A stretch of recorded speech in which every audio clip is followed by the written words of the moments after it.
And with Starliner inside the keep out sphere, this is the second of those two invisible boundaries that we use to govern arriving and departing spacecraft. The first is the approach ellipsoid. That's when our joint operations begin between the space station and the Starliner teams.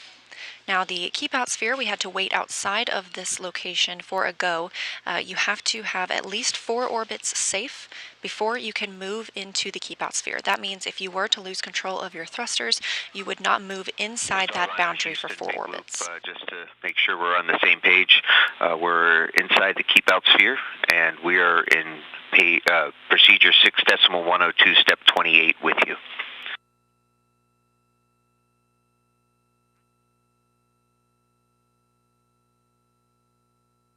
And Starliner is with you.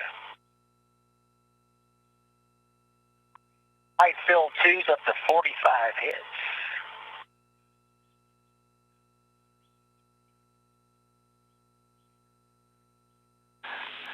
And Barry, that is as expected. Those will reject up until 10 meters.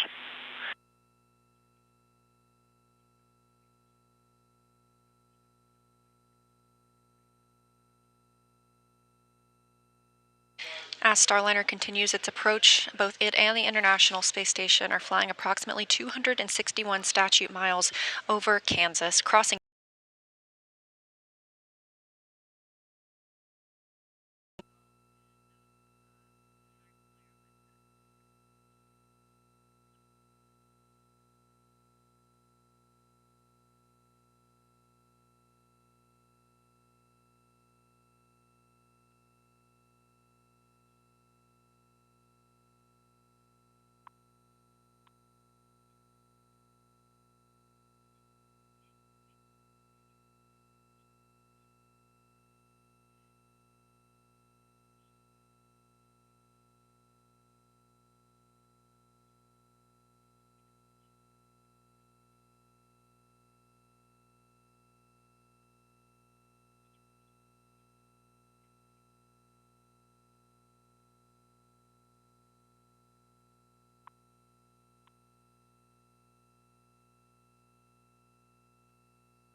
station.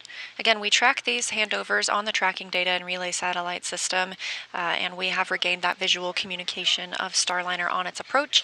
Again, we are inside the keep out sphere. Starliner has been given the go to proceed, and we are targeting the earliest docking time for 12:33 p.m. Central Time.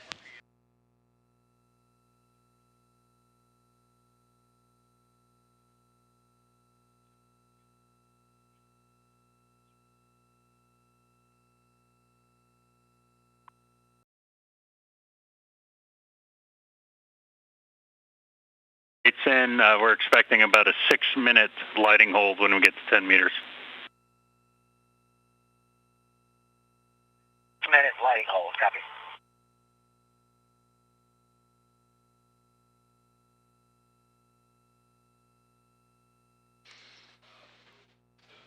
Capcom, Neil Nagata, providing some status updates to Butch and Sunny up in Starliner. They're still progressing slowly towards the 10-meter hold point. Currently right at around 109 meters away from the known.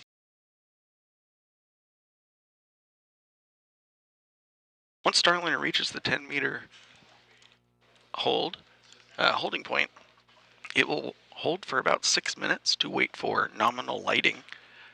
Part of the reason for that hold and the nominal lighting is to get enough sunlight in the right direction to help Starliner's Vesta cameras view all of the features of ISS for part of the image recognition part of the Vesta system, as well as it also helps the ISS crew continue to monitor Starliner from their side.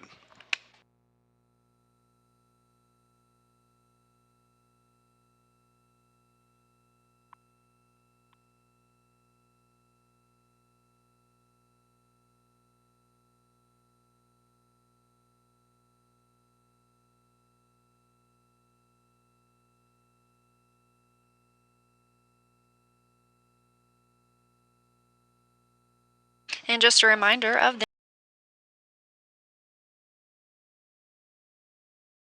flight to the International Space Station after having been selected as an astronaut in 2000.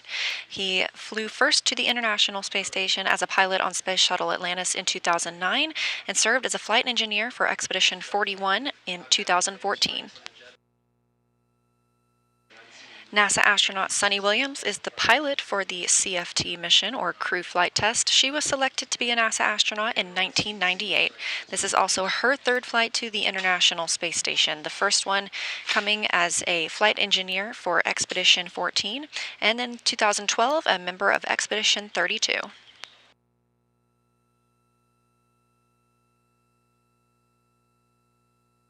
Starliner is now approximately 90 meters away from the International Space Station.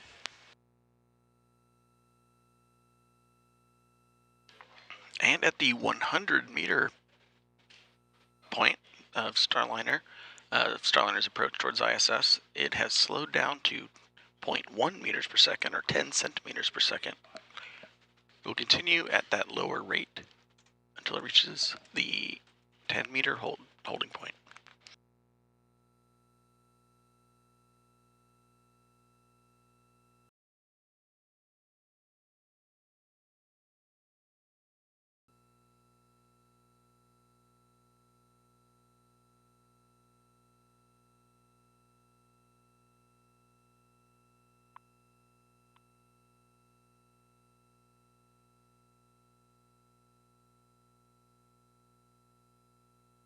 And to recap, we are again targeting a docking no earlier than 12:33 p.m. Central Time. This comes after some troubleshooting of some reaction control system thrusters.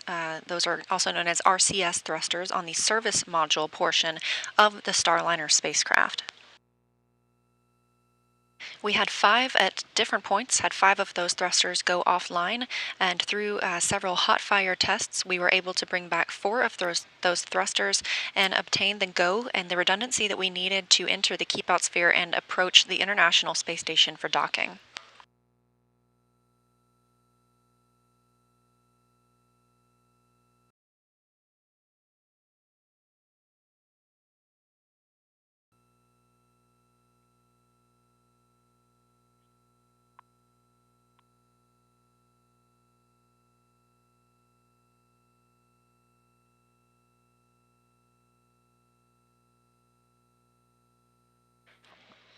Passing through the 80-meter mark on Starliner's approach to the Note 24 docking port, we'll expect another decrease in velocity right around the 50-meter mark. We'll cut it in half down from 0.1 meters per second to 0.05. Then further, when we get to the 30-meter mark, we will turn on Starliner's forward docking lights.